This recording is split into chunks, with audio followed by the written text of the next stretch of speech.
beloved Boss Mike Cervera.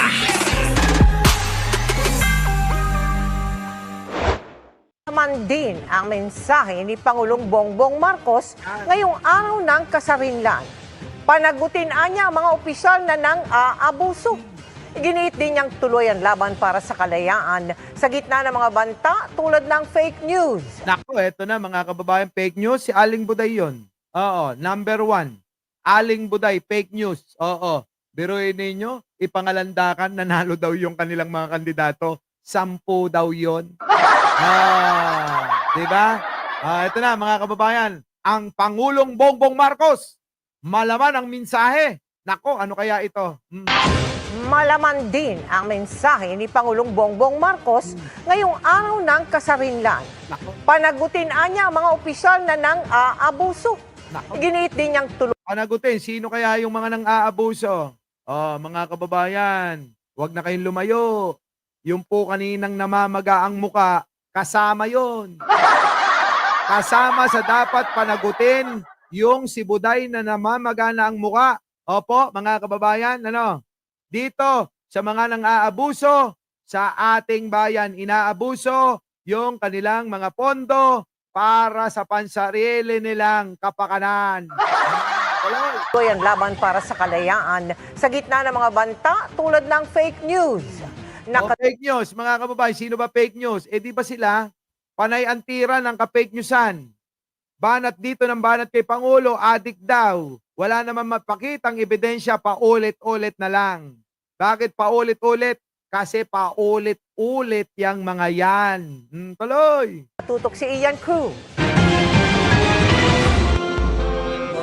Mula sa flag racing at pag-aalay ng bulaklak sa bantayog ni Gat Jose Rizal sa Ang pogi ni Pangulo. Grabe, Luneta. Hanggang sa parada ng kalayaan sa Quirino Grandstand, pinangunahan ng Pangulo. Yun kompleto. Wala si Sandro. Mga kababayan, kasama, sino? Si Hani Lacuna. Tuloy. Pagdiriwang na ikasandaan at 27 araw ng kalayaan ng Pilipinas. Kasama ng Pangulo si First Lady Liza Araneta Marcos at mga anak, mga miyembro ng gabinete, diplomatic corps at iba pang panauhin sa parada ng kalayaan. Ipinakita rin ang mga asset ng ating sandatahan na handang ipagtanggol ang bansa sa oras ng pangangailangan. Dinala naman sa Quirino Grandstand ang mga dinarayong festival na natutunghayan sa iba't ibang panig ng kapuluan. Naku, buti pa, mga kababayan, may ganyan-ganyan tayo ng panahon ni Digonyo, mga kababayan, Diyos ko. Lilibangin lang kayo ni Digong sa pamura-mura at walang kakwenta-kwentang mensahe nito. Kung inyong natatandaan, mga kababayan, nandyan daw si Sandro. Kung inyong matatandaan, mga kababayan, si Digong, hawak ng mikropono. Ang gagawin, mumurahin kung sino-sino. Ang mga uto-uto naman na nakikinabang kay Digonyo, papalakpak ito. Susundan naman ng mga uto-uto na nandoon sa initan na nagtsatsaga. Di ba? Ganyan na ganyan noon. Pero eto, mga kababayan, binubuhay ang kultura ng mga Pilipino. Si Pangulong Bongbong Marcos kasama ang unang ginang, mga kababayan. Ang kultura nating mga Pilipino, buhay na buhay. Ganyan dapat, mga kababayan. Alam nyo ba, kukwento ko lang, para sa mga hindi nakakapunta o hindi pa nakapunta sa ibang bansa, para sa inyo tong kwento ko. Alam nyo po ba na sa tuwing kayo ay mamamasyal sa kanila, pinagmamalaki nila lagi ang kanilang kultura. Yan po ang numero 1 na hindi mawawala sa lahat ng inyong mga pupuntahang bansa. Bakit? Kasi proud sila. Pero mula nang nawala ang Pangulong Ferdinand Marcos Sr., abay tumamlay na. Tumamlay na ipagmalaki natin ang sayaw na tinikling, sayaw na pandango, at marami pang iba. Pero ngayon, ito ang totoo. Buhayin natin kung ano ang kasarinlan ng mga Pilipino. Dapat ganun Di ba? Tuloy. Sa kanyang talumpati, kinilala ng Pangulo ang kabayanihan ng ating mga ninuno. Sabi ng Pangulo, ang totoong kalaban umano ng kalayaan ang pagiging manhid sa hinaing ng taong bayan. Yan, manhid kayo sa hinaing ng taong bayan. Totoo naman eh. Di po ba? Tama si Pangulo. Kalagayan ng kapwa, ang mga nagmamalabis, maging ang mga nagkukulang ng mga opisyal, dapat daw papanagutin. Dapat panagutin nyo. Oh, yung mga Mr. President, yung mga kinukuha yung ibang mga gabinete. Eto, wag nating mga kababayan, wag natin palagpasin. Marami diyan. Meron pang iba diyan, mga kababayan pinapasok yung mga kabetching nila mga kababayan. Meron po diyan sa gabinete ni Pangulong Bongbong Marcos, baka hindi alam o hindi lang napapansin. Mr. President, may gabinete ka, na pinapasok yung shobetching, yung chika bebe, para gawing direktor. Kita mo kahit wala namang karanasan. Di ba? Kahit hindi siya karapat-dapat dahil walang kahit na anong karanasan. Abay nakakapasok Ano tawag doon? Huwag natin mga kababayan palagpasin yung mga yan. Meron pa. Di ba? Gumagastos yung cabinet secretary mo, Mr. President, ng 150 million para sa isang titulo. Titulo, ayun, wala namang problema sa pagiging titulo. Ano po, mga kababayan? Pero kung ang gagastusin mo para sa titulong gusto mo, ay ikaw lang ang makikinabang at yung gagastusin mo ay manggagaling sa pera at kaban ng bayan, teka muna. Diba? Teka muna. Sabi ni JC Stitch, may karanasan, oo. Baka nga maluwag na yan. Diba mga kababayan ko? Hindi po dapat ganon. Eto pa mga kababayan Sabi pa ng ating bubwit, mga kababayan. Sana magets nyo kung sino tinutukoy ko. Yung mga gamot, mga kababayan, na hindi na ipapamahagi, hindi na ihahatid ng tama, abay nabubulok lang sa kanilang bodega para hindi makita ng taong bayan. Ano nangyayari? Ibinabaon nila, mga kababayan. Binabaon nila yung mga nabubulok na mga gamot o kininayaw. Hindi na kayo naawa kay Pangulo. Pilit nilang tinatago yung kanilang kabulukan. Yung mga matindi mga kababayan no? Kita nyo mga kababayan, 150 million kada taon.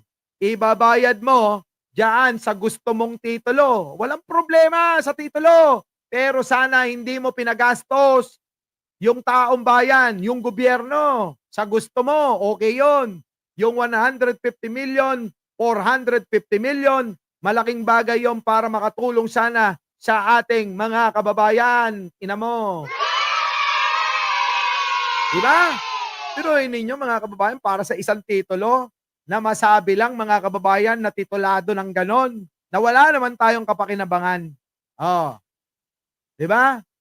So, alam niyo na ba kung sino tinutukoy ko? Yan. Ang matindi nga dyan, yung Sobetra sabi Yung Sobetra, pinasok bilang isang direktor dyan sa ahensya. Kahit walang karanasan, siguro sa ibang bagay, marami yan. Nakuha lang mga kababayan dahil daw mga kababayan, beauty queen naman.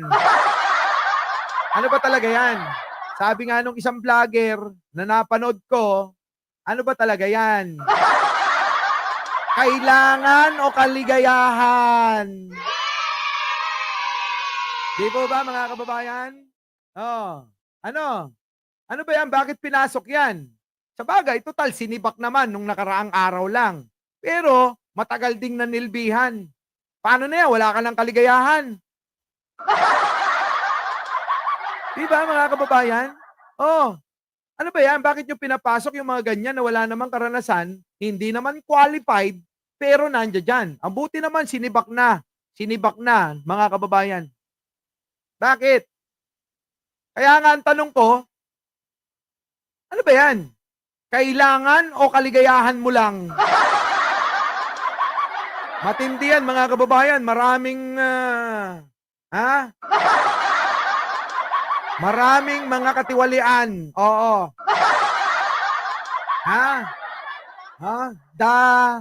O, ba? Diba, mga kababayan? Dahu? Ayan na. Oo. Nandyan na yung kasagutan. Dahu? Oo. Yun na yung tinutukoy nyo dyan. Mga kababayan, matindi yan. Oo. Kung pangungurakot lang, Mr. President, oo. Subukan mong busisiin yan. Baka isa yan sa nakakasira sa'yo, kaya maraming mga, hindi ka nagugustuhan. Alam nyo, mga kababayan, ito, mga nakakasira. Kanino? Kay Pangulo.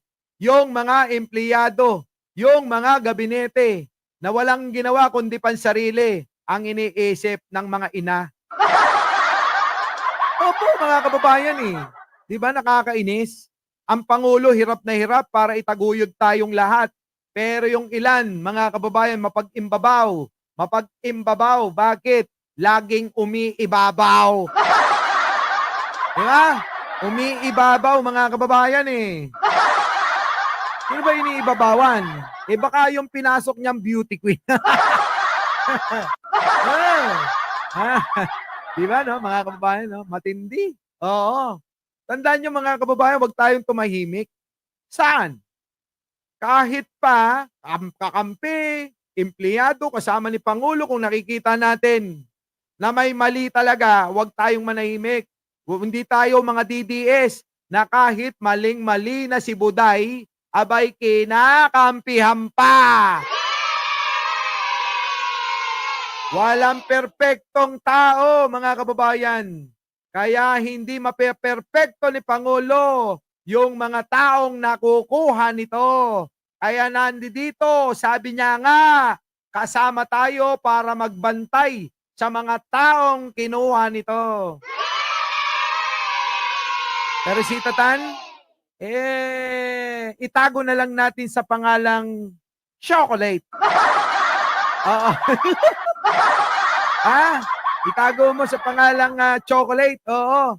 Parang may ganong pangalang chocolate na galing sa Japan. Oo. Okay ba? Okay ba yun? Siguro naman, ano?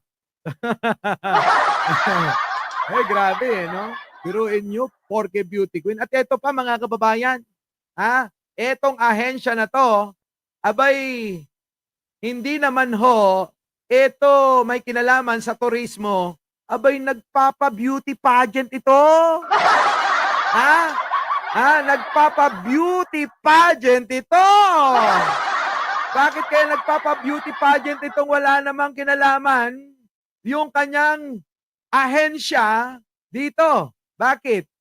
Bakit nagpapa-beauty pageant? Namimili ka na ba? O ano yan? Ano? Pa-show na ba? Para mamili ka na naman ng magiging biktima?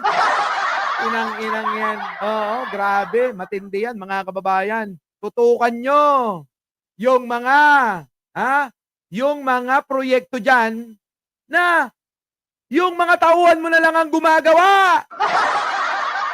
Ang nag-iisip na lang ng mga proyekto dyan, mga kababayan, yung mga nasa ibaba, hindi na yung mismong nasa itaas nila. Ang busy niya, mga kababayan, yung bang kaligayahan niya. At saka yung para lang sa kanya, mga kababayan. Naku, Diyos ko po. Hoy balita ko, presidente na ng World Health Organization yan. Walang problema, mga kababayan, sa pagiging tituladong presidente ka ng World Health Organization. Ang problema, wala naman tayong kapakinabangan. Diba? Nilalayasan na nga yan ng alin? Ng Amerika. Diba? Kasi wala daw eh. Walang mapala. Bakit? Yan. Bigay lang ng bigay ng pera ang Amerika. O kita nyo mga kababayan ko? O tapos ito, ano? Abay nagkanda, ha? Nagkanda, bari-barimbot, kakapunta ron. Saan? Sa ibang bansa. Halos wala na ngang ipinapasok mga kababayan eh. Kaya yung mga nakikita nyong proyekto dyan, yun na yun mga kababayan. Yung mga tauhan niya na lang ang gumagawa at nag-iisip niyan. Eh kung ganun naman pala, Mr. President, eh bakit hindi na lang yung mga tauhan mong masisipag, ha, na nasa ibaba dyan, sa ahensya mo na yan, ang ilagay mo? Palitan mo na yan. Oo, delikado. Oo, delikado yan. Sisirain ka niyan. So mga kababayan ko, late kayo ha. Yung mga late yan, mag-like naman. Oo. Sigurado nyo, matatalino naman kayo eh. Alam na alam nyo yung tinutukoy ko dyan, mga kababayan. Ha? Muli, mga kababayan, nako, ang haba na ng oras natin. Muli, ako po ang inyong lingkod, Mike Cervera po. Laging nagsasabing, mahalin natin ang ating kapwa, ipagdasal po natin lagi ang ating bansa. Mga kababayan, hindi porke nasa tabi nyo, hindi porke yaan ay kaibigan nyo, hindi porke yan ay malapit sa inyo, gagawang kayo ng mabuti nito. Tandaan ninyo, ang ahas ay hindi lang makikita sa gubat. Kadalasan, kausap nyo na yan. Diba? O, hanggang dito na lang. Mike Cervera po! Opo, nagpapasalamat. Bago tayo mag-iwalay, huwag niyong kalimutan na mag-like, mag-share, at mag-subscribe. Para naman sa kulang-kulang 1 milyon na pabalik-balik dito. Huwag niyo nang ipagkakait mga kababayan. Mag-subscribe na kayo. Our beloved